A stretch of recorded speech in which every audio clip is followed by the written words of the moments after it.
The Lord be with you. A reading from the Holy Gospel according to Matthew. May the Spirit of the risen Christ be in our minds and in our hearts, that the wisdom of the gospel may penetrate the depths of our life. Jesus took Peter, James, and John, his brother, and he led them up a high mountain by themselves. And he was transfigured before them. His face shone like the sun. His clothes became white as light. And behold, Moses and Elijah appeared to them, conversing with him.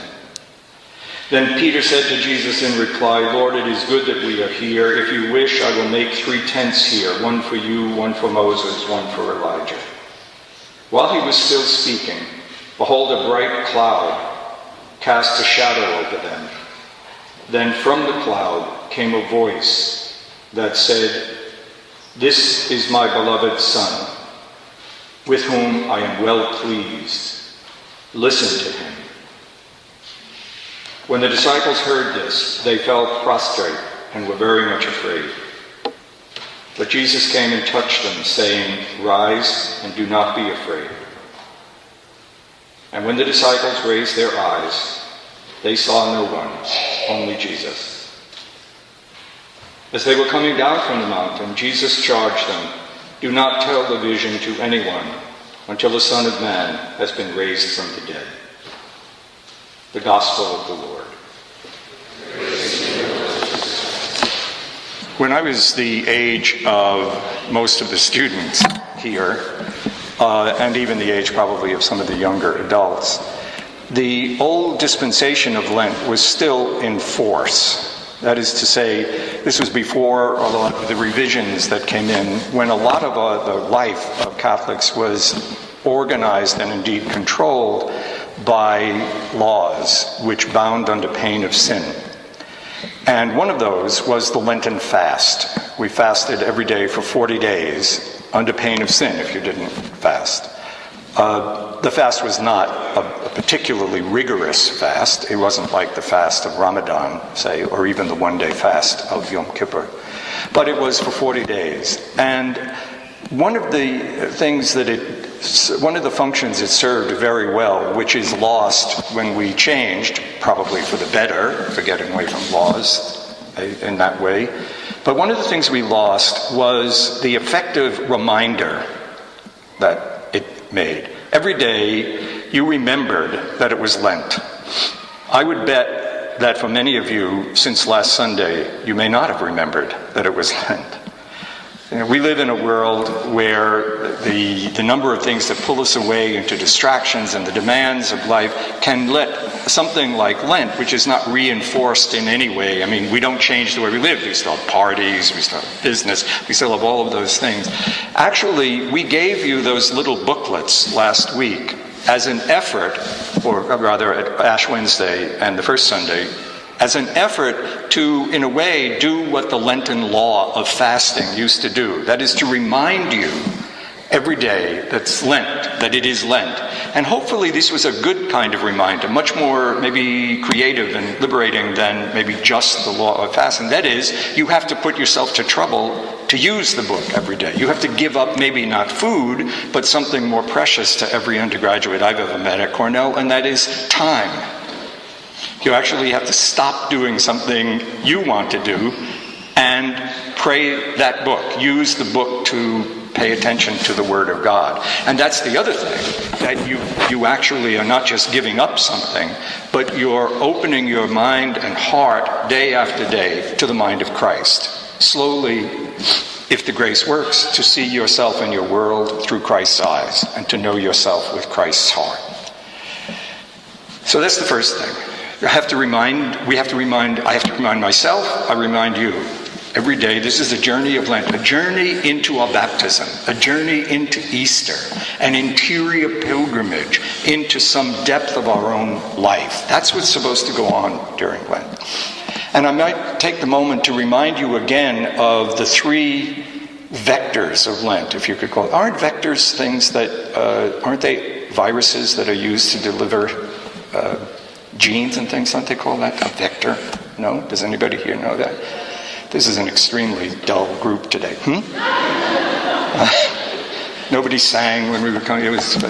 I'm sorry, aren't they vectors? Yes, okay. So the 3 vectors of Lent, this is a wonderful analogy. So this delivers the practices of Lent into the baptism. The 3 vectors are almsgiving, fasting, and prayer. In some way or other, you find a way to do all of them, maybe one more than the other, during Lent. For me, the best way to think about this and to see what we're up to here is to say that the journey of Lent is a journey from the surface of my life to the deeper part of my life. From the distraction to some kind of attention. A surface, if you would, toward meaning. Not living things inattentive to their meaning, maybe appreciating the meaning of them more. So, just to go through those 3 again, maybe to help myself and you. Things I possess, my possessions. Obviously money, an obvious possession, but my clothes, my talent, my health, the things that are mine. How do I reach a deeper meaning than the usual way I live them? How do I live? Do they have a deeper meaning than the usual one I give?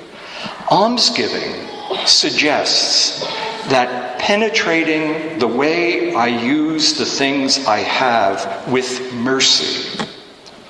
If I allow mercy, that is to say, the willingness to enter the chaos of lives around me and to let them enter mine, as God's mercy does for me. If I develop a practice of thinking and acting on some or the other of my possession with mercy, I begin to move deeper into the meaning of the things I have. That is to say, a meaning closer to the mystery of my baptism and to the mystery and to the truth of the dying and rising of Jesus Christ. Almsgiving. Fasting. What about my desires, my dreams, my needs, my hopes? How do I reach a deeper recognition and actual living of what they mean? By removing my sense that I am entitled to all these things, and by living them as a kind of gift that relates me to other people. I fast. I separate myself from an automatic satisfaction of my desire, being lost in my dreams, thinking of myself without relation to other people. I begin to enter a deeper meaning of my dreams and desires and needs and hopes, a meaning closer to the core of who my true self, and closer necessarily then to the mystery of my baptism and the mystery of the dying and rising of Jesus Christ, into which I was baptized. And then my mind, my stance toward the world. What do things mean to me? How do I think about things? How do I see and judge other people? How do I, choose things? My freedom, myself, prayer. That's at the heart of prayer. I open my mind, my feelings, my choices to receive, literally, the Spirit of the risen Christ, so that I move closer to a deeper truth of myself, away from the distractions, away from always having an iPod in my ears and always having other things feeding in. I enter the emptiness of prayer. But it's an interior journey toward the mystery of Christ. So that's Lent. Each of the Sundays in Lent this year is actually particularly helpful, the readings, because this series of readings this year are the ones that are used to prepare catechumens for their baptism at Easter. So the readings are deliberately directed toward the mystery of baptism and what that means, and the mystery of the death and resurrection of Christ. So let me just say a few things about this Sunday's readings. Abraham, the story of the call of Abraham, the story of the Transfiguration, the mystical story of the Transfiguration. I think it's really helpful to say that those readings show us, among many other things, that this interior pilgrimage of Lent is actually a pilgrimage in time, if you would, the time I live. That is to say, it's a movement from someplace I've been to someplace I'm going. And so just take Abraham. Okay? Abraham was a nomad. Right? God appears to Abraham in some way, or communicates to him in some way, and says, keep moving, move away, get up from where you are now. You're an old man, move, and I'll tell you when to stop. And Abraham does it, and he said, I will bless you. That is, I give you this enormous gift. The promise that he was given was that he, an old man, would found a great people. And they wouldn't be nomads. They would be people with a great kingdom. And things completely, right? What are the two characteristics there of the movement from where Abraham was to where he would be? It's not movement. He was a nomad to begin with. That's the interesting thing, that the call of Abraham was to discover something in what he was already living, in who he already was, if you would. But he would discover it by trusting and being at the disposition of God, being totally at the disposition of God. That is to say, he would be a believer. He's the man in religious history who, you might say, invented faith as a way of relating to the mystery of God. In Jesus, you see we're presented with a different movement from before to after. The first movement, which I'm not going to talk about at all, is encapsulated in the way Matthew designs this transfiguring experience, whatever it was, a series of experiences. That is to say, he keeps referring back to the experience of the Jews through all their history. So the prophets are there, and Moses is there. And there is the reference, this is my beloved son, in whom I'm well pleased. That was a reference to the servant of Yahweh that we read about last weekend. Okay. But the movement actually is one that can't be described in ordinary language. He's a man, think of this, you're looking at somebody, you're paying attention to them, and suddenly they become the sun in the sky. Suddenly they become completely light. It's an image, if you could just let yourself experience that image for a minute, or experience it in prayer during the week, you'll realize that it's an image that suggests something beyond words. A human being, a man I've walked with, talked with, touched, and in a few minutes will talk with again, becomes the Son.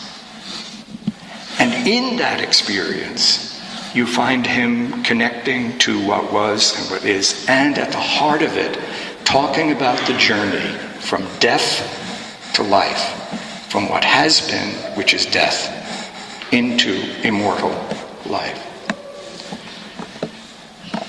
How does he do that? He trusts the Father, and beyond any other human being, he is totally at the disposition of God. For us, there's readings today suggest that the journey of Lent, for me, and what I'm going to discover in fasting, almsgiving, and prayer, is a journey of my own from death to life. The death that I'm leaving is the death of sin. In whatever way I am separated from, distanced from the mystery of God. Take it even harder. If you think about your life, I think about my life. In how much of my life is God effectively absent? For all all of us, there are particular ways in which we choose that distance from God, the things we call our sins. Some of them may be really deep and profound in me. Some of them may be relatively superficial but persistent. But the point of the story today is to remind us that the journey is not a journey dealing with guilt and with what I can change. It's a journey to companionship with the man who became the sun, who became light. That I can actually come to be alive with him if I trust him and put myself at his disposal. Now, for most of us, it's pretty hard to figure out what that means, to trust the risen Christ, to put myself at the disposal of the risen, to become his friend, to become his disciple. Pretty hard for us to know what to do as that. And that's the point of the journey of Lent.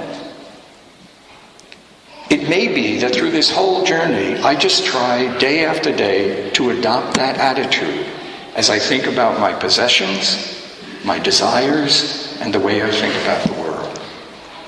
Because if the risen Christ is indeed risen, and I let myself open to that, he can actually affect the way I think, the way I choose.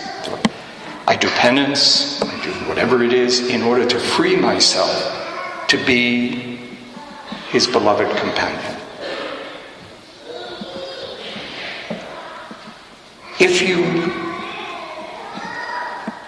I wouldn't be surprised if most of you don't have a very clear sense right now of how you would be at the disposal of Christ in your possessions, in your time, and in your work. I would be very surprised if all of you didn't have some idea about how you would do that, especially if you let yourself be quiet enough to do. The journey of Lent is acting on that idea, that sense. This is what I should do about this. This is what I should pray about that.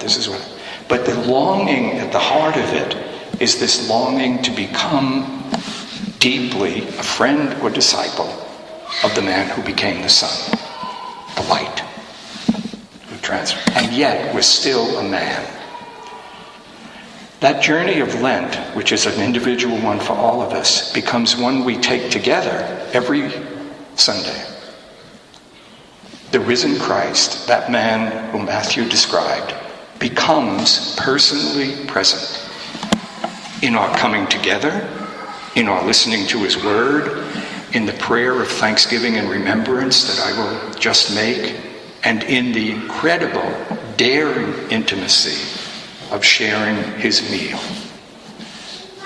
The blessing of the dying and rising Christ.